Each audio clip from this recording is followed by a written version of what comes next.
join us for a day of fashion at the races.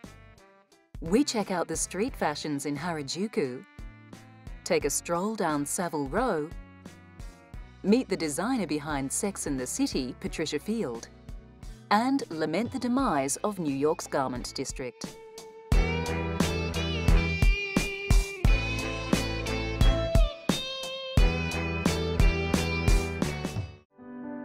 I never thought I'd land in pictures with a face like mine. The famous words of legendary actress Audrey Hepburn, who not only made it in the movies, but became the muse for fashion designers and lovers of style everywhere. Hitting Hollywood in the 1950s, Audrey entered the fray amid a bundle of busty blondes. Curves were definitely the order of the day, but this waif-thin, flat-chested brunette would soon change all that. Hepburn was a trained ballet dancer with an elongated neck and visible clavicle and shoulder structure. But Hollywood was determined to make Audrey wear prosthetic shoulders to shorten the length of her neck. Thankfully, a meteoric rise to superstardom put her back in control of her appearance. With her gamine style and elfin features, Audrey cut a svelte figure on the red carpet. She became a devoted fan of the elegant, feminine creations of designer Givenchy. She became his muse. It was a match made in heaven. Breakfast at Tiffany's just wouldn't be the same without that iconic black dress, long-sleeved gloves and pearl accessories, ever so cheekily partnered with a paper coffee cup and Danish. Hepburn made Givenchy a star designer, and he made her a fashion icon. This spring season is really the meeting of Katharine Hepburn and Audrey Hepburn, and Katharine being a little bit more sporty, tailored, a little bit more man-tailored, and Audrey Hepburn being much more feminine and pretty. So what we've done is we've kind of blended those two girls, and with these great little kind of sweetheart dresses. I think that if you saw Audrey Hepburn in her heyday, she picked extraordinary clothes from Givenchy that made her look great at that moment. I think it's about the individual and what she feels she's going to feel comfortable in. Bored with the fashions at the local mall? Hop a plane to Japan and head down to Harajuku and Yoyogi Park shopping precinct. There's no time for window shopping here. You'll be captivated by the intriguing style of the Japanese youth. Rococo and Victorian-inspired designs adorn young bodies. Everywhere you look are lace-trimmed bonnets and Victorian hook-up boots, along with flouncy dresses finely tailored.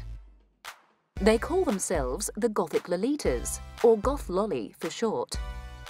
It's a subversive subculture, one that popped up in the late 90s, in reaction to the newly conspicuous Kogal girls, those blonde, fake-tanned, high-heeled wearing girls who like to splash around their parents' credit cards. Gothic Lolita rails against the empty materialism of the Kogal culture. Using French Rococo design as the main Gothic Lolita staple was an act of genius.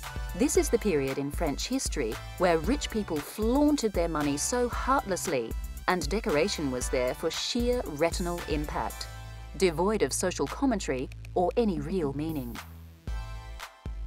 The Gothic Lolitas turn Rococo on its head, mix it with a little post-punk tartan and Kubrick-inspired makeup, and make a fashion statement loud and clear. If it all starts to get a bit much, you may have to stop for refreshment at one of the many cafes along Takeshita Dori before resuming your fashion anthropology on the ever-so-photogenic Gothic Lolita tribe. Apparently, they love having their photos taken with the tourists, so don't be shy to play your part in their parody. At the end of the day, they're just kids having fun with fashion. 私自身はなんかなりたかった自分というか、そうですね、理想というか、そういう感じですかね。Gothic Lolita is not just a fashion, it's a lifestyle. 欲しくだともっとかっこよく、もっと、闇だけを、見つめていて、ちょっともしかしたら人から見られると怖いと思われるものから、それを抱えながらも可愛く見せたいっていう女の子の気持ちがそこからは出てきてるのかな。思います。 If you're considering an attempt at Gothic or Classic Lolita, buy a copy of the Gothic Lolita Bible or Kira magazine. If you can't afford Victorian lace-up boots just yet, long knee-length socks with Mary Janes or Mary Jane-inspired heels work well. Look for blouses with old-fashioned Peter Pan collars for that childlike Lolita look. Lace, fine pleating and smocking are nice details to have in your outfit. Skirts should be just above or to the knee and always complete with an A-line or bell-shaped petticoat, never a full circle one. Skirts are fitted on the waist, in direct opposition to the current hipster trend. Hair can be classic Victorian or with post-punk elements of bright colour and asymmetrical cutting. The choice is yours. This is a style that is sure to attract attention, so be ready to be commented on as you parade down the street.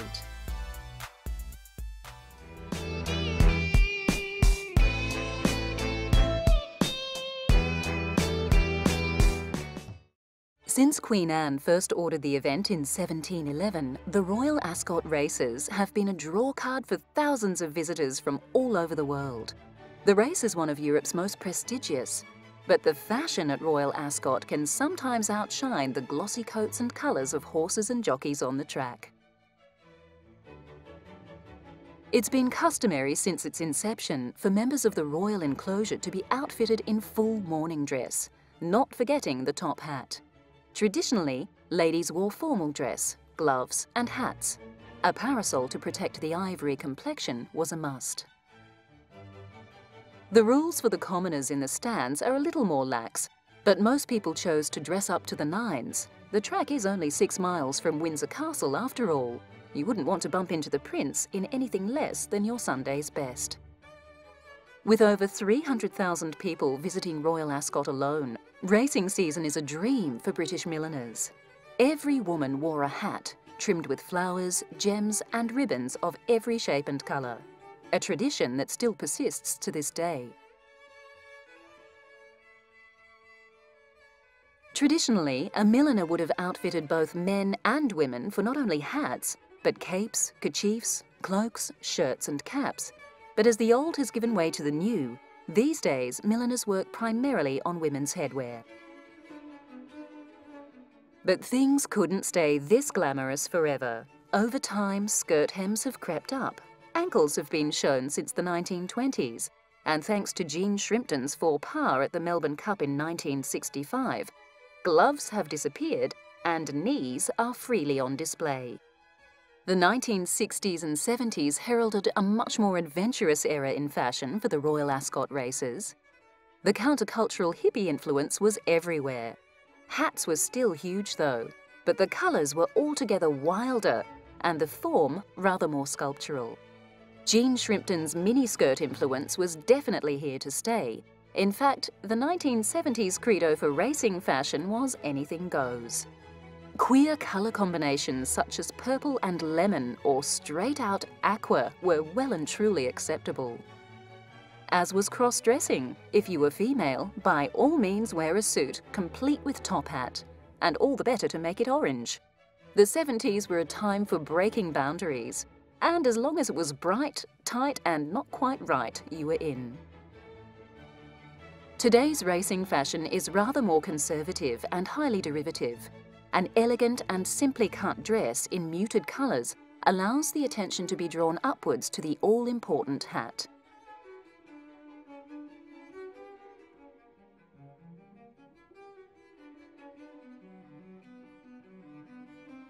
Fascinators provide an elegant alternative to the hat, an arrangement of feathers, gems or other materials placed daintily in the hair. Modern milliners have fun with their creations, but perhaps Stephen Jones' works are the most sought after in the UK.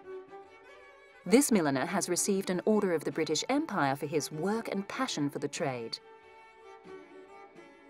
Elegance and tradition with a twist, perfectly balanced and proportioned, never garish and bold, yet subversive in the subtlest of ways. It's a long day out at Royal Ascot, ladies, so mind what you wear on your feet. Go for a mixture of style and comfort. And amid all the fashion watching and celebrity spotting, don't forget, there are horses racing too.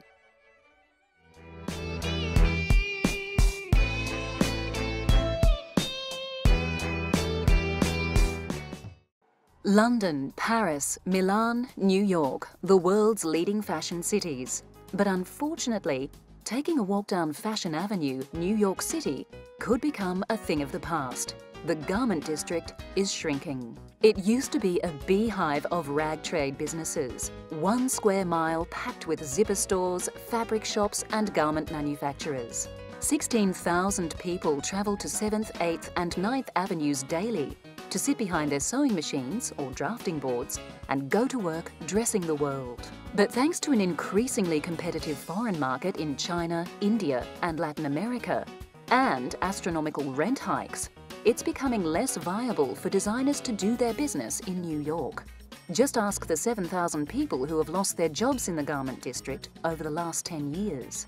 Oscar de la Renta, Donna Karan, Ralph Lauren. These are only some of the designers who still get their clothing samples and embellishments made in the district. But as if to add insult to injury, the mayor is making it even harder for the garment district by abolishing protective zoning laws. Since the late 80s, rents have been protected and buildings in the area designated garment industry only. With no zoning laws, landlords will rent buildings out to the highest bidder.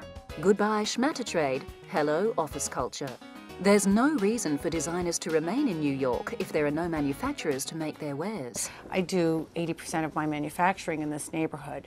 So in order for me to sustain my business the way I like to run it, I need this neighborhood to stay viable and the factories that I work with to be able to remain here. In a last attempt to protect the industry, a group called Save the Garment Centre is lobbying the local government to allocate them 2 rent-protected buildings. It's a far cry from the bustling 1 square mile of industry that flourished for nearly a century.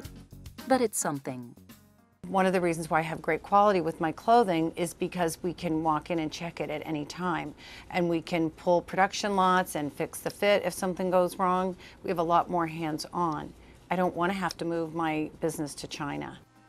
So what is the future of fashion in New York? The fashion institutes are still training students, but will there be an industry left for them to work in? Well, I try to encourage, let's say, graduates from FIT or Parsons, to come into the factory and see for themselves. The practicality is, if you see it, then you can know how to design a little more and create a lot more designs. New York's Fashion Institute of Technology graduates close to 10,000 students every year.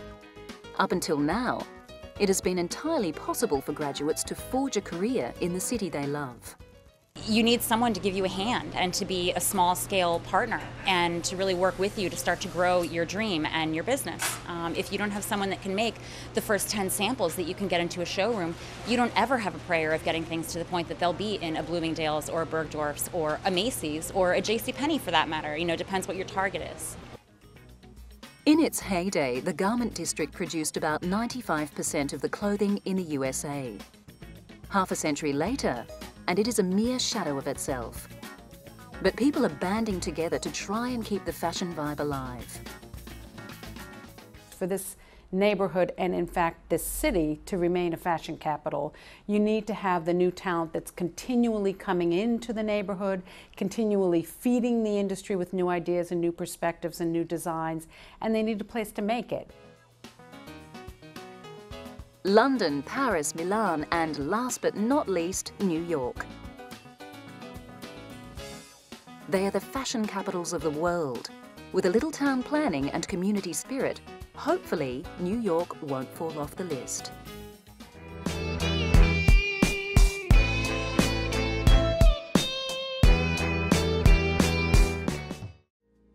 The only thing smoother than old Blue Eye's voice was his sense of dress. Even as a young crooner, Frank Sinatra had a sense of style that had bobby soxers fainting in the aisles. Sinatra and suits went hand in hand, and only bespoke would do. Individual hand-tailored craftsmanship. An LA tailor by the name of Cy Devore was the mastermind behind the Rat Pack look. Rat packers would often pop out to Psy's studio on Sunset Boulevard just to hang out. Psy was a genius with a three-piece suit, and he wasn't tame with colour when it came to Frank. A yellow or bright plaid suit was often accompanied by a flamboyant bow tie. If there was a breast pocket, a kerchief would be there. Shirt cuffs protruded from sleeves and were dressed with gold links. A Federer hat often finished the look. Psy paid great attention to detail, and Sinatra looked $1 million because of it. In his later years, Sinatra was drawn to darker colours. It was common for him to appear in navy blue or black suits, but the elements of his signature style still remained. Three pieces, with square breast pockets adorned with kerchiefs, a matching tie impeccably knotted, starched cuffs that would reach his knuckles if his hands were by his side, but were perfectly placed at the wrist when his hand was on the mic.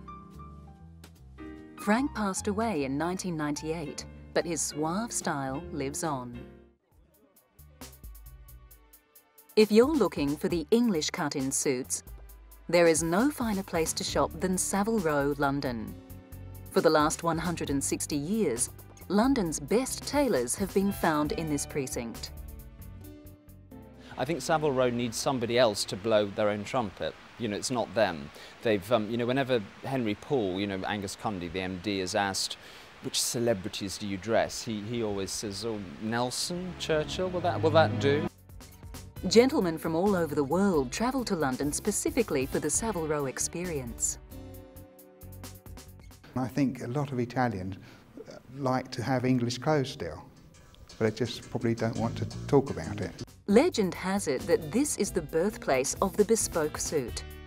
Bespoke tailoring is completely customised to the individual, including the choice of fabric, which would be spoken for by the client.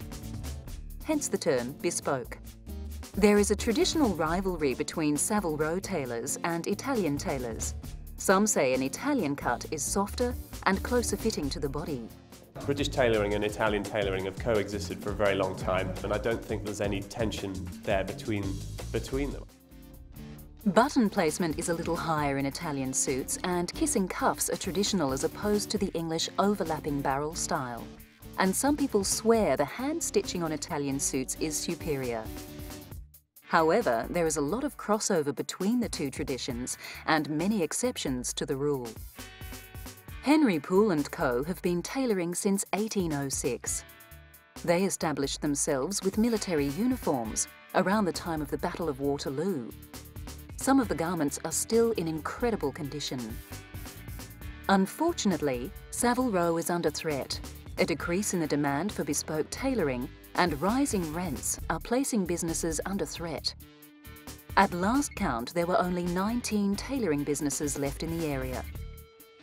The Savile Row Bespoke Association was formed to address these concerns, but the fact remains, clothes are being made en masse and very cheaply in large overseas factories. But if it's the perfect fit you're after, you might want to take a stroll down the row.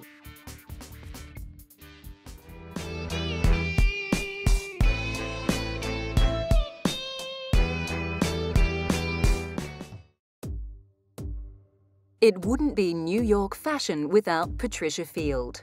Working her way through 4 decades of garment design from the 60s till now, this Manhattan fashion stalwart rose to fame as the costume designer of Sex and the City and The Devil Wears Prada. Sarah Jessica Parker met Patricia in '95. The two struck up a friendship, and the rest, as they say, is fashion history. Parker's character on the show, Carrie Bradshaw, became a beacon of style to women all over the globe, thanks to Field's flair for design. Field has won 5 major awards for her work, including an Emmy. Our clothes are very, very, I would say sexy and very, very thinking of the woman's body at all times. Whether Bradshaw was sauntering down Fifth Avenue in haute couture and Manolo Blahniks, or lounging about in her rent-controlled apartment in a bandana, shorty shorts and a tee, she looked great. Everyone now wanted front-row tickets for the next ready-to-wear show at the House of Field.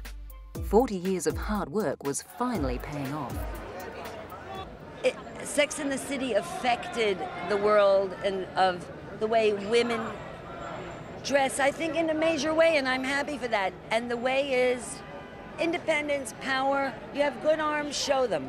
You don't have to you know, dress like a man if you want to go be in the corporate. You know, you can use your power. If you have a great body, you don't have to cover it up. Use it. Use your power, whatever is your power. Identify your power and use it. Check out the latest creations at the House of Field. Just when you thought advertising couldn't possibly break any new ground, here comes Jason Sadler from IWearYourShirt.com.